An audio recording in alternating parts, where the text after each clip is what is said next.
back to this video again. So now I'm continue our figure of speech video series from video part number 2. Previous video में हम already Simli और metaphor के बारे में discuss कर चुके हैं. आज के जो फिगर ऑफ स्पीच हम डिस्कस करने वाले हैं वो फ़िलहाल के लिए हमने पर्सोनिफिकेशन और हाइपरबोल को इंक्लूड किया है. आगे देखते हैं इस वीडियो में. Let's start this video with personification. अब पहले ये समझते हैं कि पर्सोनिफिकेशन होता क्या है. जैसा कि आपके हिंदी अलंकार में पर्सोनिफिकेशन लाइक दैट, मान लीजिए मानवीकरण अलंकार, ठीक है ना. अब हिंदी में जो अलंकार होता है मानवीकरण, वो क्या होता है कि किसी भी निर्जीव चीज़ की तुलना आप सजीव से जब करते हो, और वही चीज़ आपकी पर्सोनिफिकेशन में है कि आपको नॉन लिविंग चीज़ थिंग्स को आप कंपेयर करते हो लिविंग थिंग्स से, ठीक है ना. तो पर्सोनिफिकेशन की कैटेगरी में आ जाती है. अब जो पर्सोनिफिकेशन होता है, लिख लेते हैं इसकी डेफिनेशन को. लाइक दैट, मान लीजिए we call personification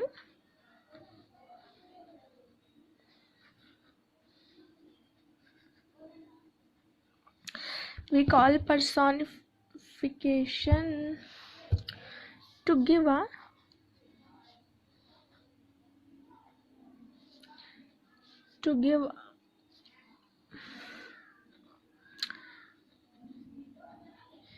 human property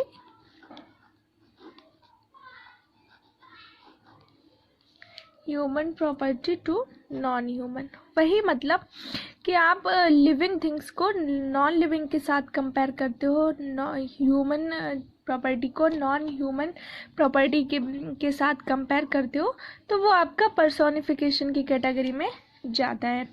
और एक और चीज़, जैसे कि मान लीजिए इसका ये क्या है, ये आपको सेंटेंस में दिखेगा कहाँ पे, तो ये आता है it comes from the word person. मतलब एज अ सब्जेक्ट वर्क करता है ये. अब एग्जाम्पल के थ्रू इसका समझते हैं कि किस तरह से.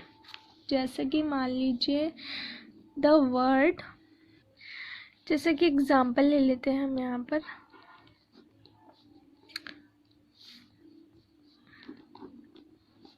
The branches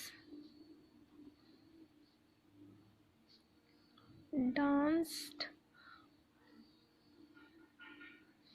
in the wind.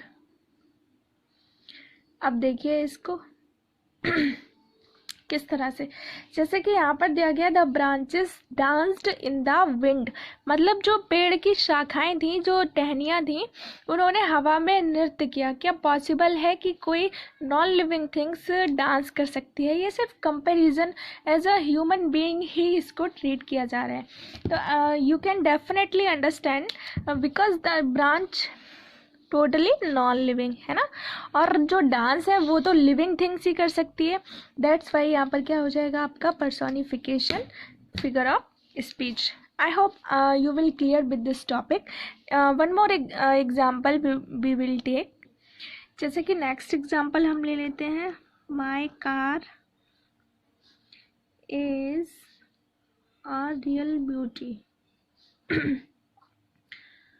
मतलब कि जो मेरी कार है वो वास्तविक सुंदरता है, मतलब मेरी कार वास्तव में सुंदर है. तो आप ये चीज़ देख सकते हो कि कार क्या है, नॉन लिविंग, और ब्यूटी मतलब जो सुंदरता है और जिसका कंपैरिजन किया जा रहा है वो लिविंग थिंग्स के साथ किया जा रहा है भाई. तो इस तरह से यहाँ पर पर्सोनिफिकेशन की कैटेगरी डिस्कस की. आई होप यू विल अंडरस्टैंड. आपको यह समझ आया होगा. तो पर्सोनिफिकेशन इन शॉर्ट आप ऐसे समझिए कि जब भी नॉन लिविंग थिंग्स का कंपेयर हम लिविंग थिंग्स के साथ करते हैं, देन वहाँ पर क्या हो जाएगा, पर्सोनिफिकेशन. नेक्स्ट बात करते हैं हम हाइपरबोल की. अब जैसे कि नाम से ही पता चल रहा है हाइपरबोल, आधा हिंदी आधा इंग्लिश. मान लीजिए कि बहुत हाई फाई बातें करने वाला, बढ़ा चढ़ाकर कहने वाला, जो आपका हिंदी में अतिशयोक्ति अलंकार होता है, वही आपका इंग्लिश में हाइपरबोल होता है. अब हाइपरबोल, अब आप इसको हाइपरबोल को हम कैसे इसको इंट्रोड्यूस करेंगे, let's see.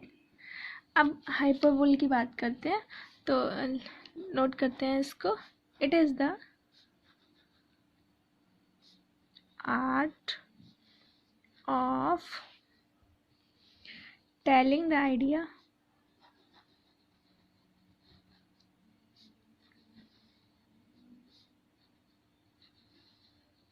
it is the art of telling the idea that is meant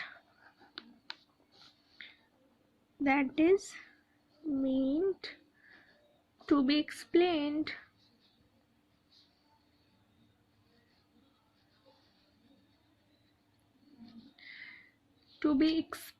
by making it. अब आप इसकी डेफिनेशन से ही इसको समझ पा रहे होंगे. मेकिंग इट लार्जर और स्मॉलर. ठीक है, तो ये हो गया हमारा hyperbole.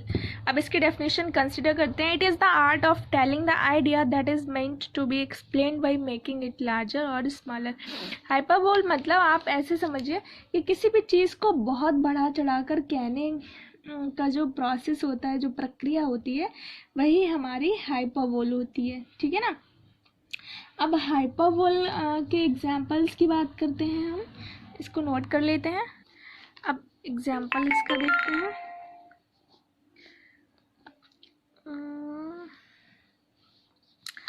I have heard you say that a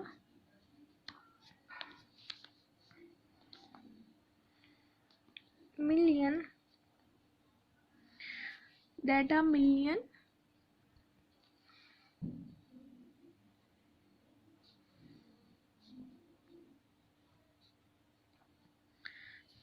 अब देखिए एग्जाम्पल से ही आप समझ पा रहे होंगे. I have heard you say that a million times before. I have heard मैंने सुना है तुम्हें ये कहते हुए मिलियन टाइम्स बिफोर, मतलब करोड़ों समय पहले मैंने तुम्हें ऐसा कहते हुए सुना है. तो इट्स नॉट पॉसिबल कि आपने कोई बात बहुत समय पहले कही हो, करोड़ों वर्ष पहले कही हो और उसको आपने सुन लिया. That's not possible in real life. तो यही चीज़ है आपके हाइपरबोल के अंदर. तो यही इसी तरह से हम हाइपरबोल को कंसीडर करते हैं. Let's revise with these two figure of speech. Personification, जब भी नॉन लिविंग का कंपेयर आप लिविंग थिंग्स के साथ करते हो. हाइपरबोल, किसी चीज़ को बहुत बढ़ा चढ़ाकर जब कहा जाता है तब वो आपका हाइपरबोल की कैटेगरी में आता है. इसी के साथ हम आ गए इस वीडियो के एंड पे. मिलते हैं एक और नई वीडियो के साथ अगली वीडियो सीरीज़ में नेक्स्ट फिगर ऑफ स्पीच के साथ. Take care till then. Take care, keep watching, keep learning. See you in the next video.